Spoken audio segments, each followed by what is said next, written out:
ডিম ভাজা দিয়ে রুটি খেয়ে রাত্রে দিয়ে দিয়েছিলাম একটা টানা ঘুম। আর সকালে উঠে ভাইদের আনতে দিয়ে দিয়েছিলাম একটু দোকানের পরোটা। অনেকদিন দোকানের পরোটা খাওয়া হয়নি, তাই একটু খেলাম। তো তারপর পিসি এনেছিল একটা বড় সাইজের কাঁঠাল, ওদের গাছের কাঁঠাল, সেটাই ভাঙা হচ্ছিল। কিন্তু আমার তো পেট ভরে গেছে পরোটা খেয়ে, তবুও দু একটা খেয়েছিলাম। তো তারপর ছাদে উঠেছিলাম জামা কাপড় শুকনো করতে দিতে।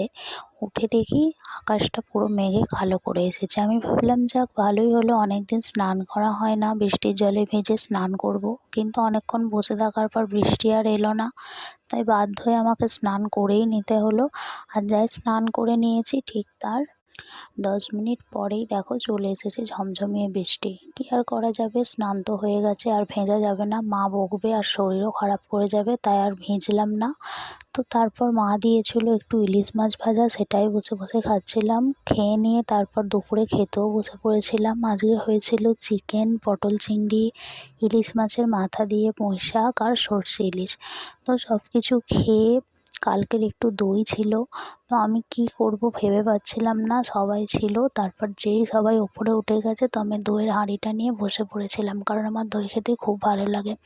তো একটু দই খেয়ে নিয়ে আমিও চলে গিয়েছিলাম ওদের কাছে। ওপরে গিয়ে সবাই মিলে একটু শুয়ে শুয়ে আড্ডা মারছিলাম, গল্প করছিলাম, কারণ এক জায়গায় থাকলে তো আর ঘুম হয় না। তো তারপর বিকেলবেলা সবাই মিলে প্ল্যান করা হলো যে আজকে রোল বানানো হবে।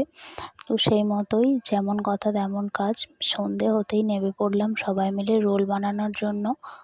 আর আমাকে আবার বাড়িও ফিরতে হবে, সেই জন্য একটু তাড়াতাড়ি বসে পড়েছিলাম। তো সবাই মিলে হাতাপাতি করে রোল বানিয়ে নিয়ে খেয়ে নিয়েছিলাম। আর আমরা না কোনো কিছু হলে বাড়িতেই একটু জিনিস বানিয়ে খেতে ভালোবাসি সবাই মিলে। তো তারপর খাওয়া দাওয়া সেরে নিয়ে প্রায় রাত্রি 10টা নাগাদ আমি যা হোক করে একটু শাড়িটা গলিয়ে রেডি হয়ে নিয়েছিলাম। রেডি হয়ে নিয়ে অন্ধকার রাস্তা দিয়ে টুকটুক করে বেরিয়ে পড়েছিলাম বাড়ি যাওয়ার জন্য। তো আমরা চলে এলাম বাড়ি। এই পর্যন্তই বন্ধুরা। তো তোমাদের সাথে দেখা হবে আবার নেক্সট মিনি ব্লগে। ততক্ষণের জন্য সবাই ভালো থেকো, সুস্থ থেকো, বাই।